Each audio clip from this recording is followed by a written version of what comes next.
देखिए पूजा, मैं जो विरोध प्रदर्शन करते हुए ये जो चक्का जाम हुआ है, इसके अलावा राहुल गांधी, तेजस्वी यादव, महागठबंधन के लोग मतदाता पुनरीक्षण कार्यक्रम जो स्पेशल इंटेंसिव रिवीजन हो रहा है उसके खिलाफ, चुनाव आयोग के फैसले के खिलाफ ये जनता पर जो महागठबंधन के लोग सड़क पर जनता उतरी हुई है। देखिए पूजा, सबसे बड़ी बात क्या है कि ये जो पूरा मामला है इसको अगर इस तरीके से देखा जाए कि चुनाव आयोग के इस फैसले से विपक्ष का कोई नुकसान है या सत्ता पक्ष का कोई फायदा है, तो इसको एक तरफा इसका निष्कर्ष माना जाएगा। अगर ये समझा जाए कि इससे ये केवल विपक्ष की परेशानी है या सिर्फ विपक्ष कह रहा है, तो ये मुझे आश्चर्य है। कुछ दिन पहले, 2 दिन पहले बीजेपी के प्रदेश अध्यक्ष दिलीप जायसवाल ने कहा था कि वो भी देख रहे हैं ग्राउंड रियलिटी को, अगर जरूरत पड़ी तो विपक्ष के साथ वो भी चुनाव आयोग के सामने जाएंगे। अभी सत्ता पक्ष की तरफ से, खासकर जेडीयू की तरफ से इस चीज पर वो क्लैरिटी आनी बाकी है। मैं ये बातें इसलिए कह रहा हूँ कि अभी जो मतदाता सूची जो पीछे थी उस पे जो लोकसभा के चुनाव हुए उसमें कहीं कोई ऐसा रिजल्ट नहीं है जिससे ये लगे कि विपक्ष को बहुत फायदा हुआ है। बिहार की जनता ने उसी मतदाता सूची पर 30 सीटें एनडीए को दी हैं और आरजेडी जो यहाँ का सबसे बड़ा प्रमुख राजनीतिक दल है उसे 4 सीटों पर सिमटना पड़ा। इसी तरह आप पीछे कितने भी इलेक्शन देखें तो ये कहना कि इस मतदाता सूची में कोई परिवर्तन हो जाएगा, उससे आरजेडी को या विपक्ष को नुकसान होगा, सत्ता पक्ष को फायदा होगा, ये तर्कहीन बात है। इसमें कोई ऐसी बात नहीं है। हाँ, ये बात जरूर है कि इस फैसले से एक केओस, एक संशय, एक भ्रम, एक गलतफहमी की स्थिति बिहार के गांव-गांव में है। अगर आप बिहार के किसी भी गांव में जाएं तो बीएलओ को घेरे हुए लोग आपको मिल जाएंगे। तमाम गरीब लोग, तमाम अनपढ़ लोग, तमाम खेतीहर, तमाम मजदूर अपने कागज को सही कराने के लिए वो आ जा रहे हैं। तमाम बीएलओस को मौखिक स्तर पर निर्देश पहले कुछ दिया गया, बाद में कुछ दिया गया, अब कुछ और दिया गया। ये ऐसी भ्रम की स्थिति है जिसमें एक बार तो इलेक्शन कमीशन विज्ञापन अखबारों में पूरे बिहार के छापता है जिसमें कहता है कि आप 25 जुलाई तक अपने फॉर्म भर के दे दीजिए, आपको कोई कागजात की जरूरत नहीं है। और शाम होते होते उसी की प्रेस रिलीज आती है कि इसका मतलब ये नहीं है कि आपको कागजात नहीं देने हैं, 25 जुलाई तक आप फॉर्म भर दीजिए, आपत्तियों और दावे के जो 1 महीने होंगे उस दौरान आप अपने फॉर्म दे सकते हैं। एक लाइन का क्लैरिफिकेशन होता कि अगर 11 प्रपत्रों में से एक कागजात कोई नहीं देगा तो वो मतदाता सूची में नहीं रहेगा और जो देगा वो जरूर रहेगा, तो ये सारा भ्रम टूट जाता। लेकिन अभी भी अगर आप गांव में जाएं, आप बताइए कि जिस आधार कार्ड को माना नहीं जा रहा वही आधार कार्ड के आधार पर वोट निवास प्रमाण पत्र बन रहा, जाति प्रमाण पत्र बन रहा, उसी के आधार पर, लेकिन वोटर लिस्ट में वो माना नहीं जा रहा। अब राशन कार्ड भी लिया जाने लगा और जगह जगह की स्थिति यही होती जा रही है। दूसरी तरफ इलेक्शन कमीशन रोज अपनी पीठ थपथपा रहा है कि इतने आधे % फॉर्म जमा हो गए, इतने बहुत तेजी से एन्यूमरेशन फॉर्म भरने का काम चल रहा है।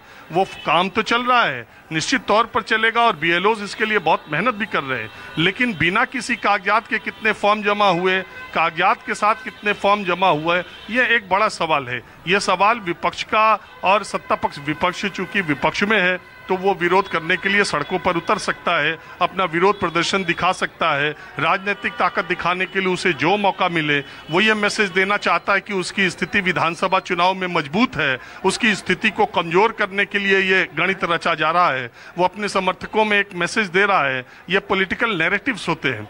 दूसरी तरफ सत्ता पक्ष ये कह रहा है कि मतदाता सूची के पुनरीक्षण से विपक्ष इसलिए हैरान है कि शायद उसने पहले ही हार मान ली हो। तो ये दोनों तरफ की राजनीतिक जो नुरकुश्ती है वो एक अलग तरह की है। इससे परे में जाकर बिहार की उस 7 करोड़ 90 लाख वोटरों की बात करता हूं जो गांव, गरीब और मजदूरी करने के लिए पंजाब और हरियाणा में रोपनी बुआई करने के लिए गए हुए हैं, जो अपना इलाज कराने के लिए बाहर गए हुए हैं, जो समय समय पर बाहर जाते रहते हैं, उन सारे वोटरों का क्या होगा, उनके परिवार के लोगों का क्या होगा। और सबसे बड़ी बात, जब आप पढ़े लिखे मतदाताओं की बात मैं नहीं करता, लेकिन जो ऐसे मतदाता बिहार में हैं जिनको हर कागज मांगने पर एक संशय, एक शंका समझ में आती, उनके दिमाग में बात आती है ऐसा क्यों हो रहा है। कल मैं खुद नीतीश कुमार के गांव गया था, जो कि मुख्यमंत्री हैं। उनके गांव में मैंने देखा गरीब महिलाओं के दिमाग में वो राशन कार्ड का फोटो स्टेट कराने में लगी हुई थी, उसे जमा बीएलओ को देने में लगी हुई थी। उनके दिमाग में ये बात है कि जो फ्री का राशन मिल रहा है ये कोई नया कागज मिल रहा है। अगर राशन कार्ड की फोटो स्टेट नहीं दी तो जो राशन मिल रहा है शायद वो राशन ही न मिले। बहुत लोगों के दिमाग में ये बात है। अब आप इसको कैसे निकालें? ये सारी भ्रांतियां हैं, ऐसे कहीं कुछ नहीं होने जा रहा है। वोटर रिवीजन हमेशा हर चुनाव से पहले होता है, लेकिन इसे इस तरीके से पेश किया और इसकी गलती, इसकी जिम्मेदारी, ये संशय, ये भ्रम, ये सारी स्थितियों का जिम्मेदार चुनाव आयोग है। उसे क्लैरिटी के साथ ये बात कहनी चाहिए। विपक्ष अपनी ताकत दिखा रहा है, वो उसका काम है, इलेक्शन सामने है। मैं इससे नहीं जाता। ये सड़कों पर जो आप झंडे बैनर देख रहे हैं, ये एकता दिखाने के लिए, अपने आप को लड़ाई में बराबरी के टक्कर में दिखाने के लिए ये विपक्ष को और राजनीतिक दलों को करना ही है। सत्ता पक्ष अलग तरह की बात करेगा, विपक्ष अलग तरह की बात करेगा। जनता की बात यह है कि ये 7 करोड़ 90 लाख वोटर जो कि बिहार में इस वक्त थे और जिन्होंने लोकसभा चुनाव के दौरान दिया, ये बात ठीक है कि जो लोग मर गए या पिछले 1 साल में जो लोग माइग्रेट किए उनका नाम वोटर लिस्ट से काट दिया जाए, लेकिन वो सामान्य प्रक्रिया है। वो पहले भी हर इलेक्शन से पहले, हर चुनाव से पहले हर राज्य में होती है।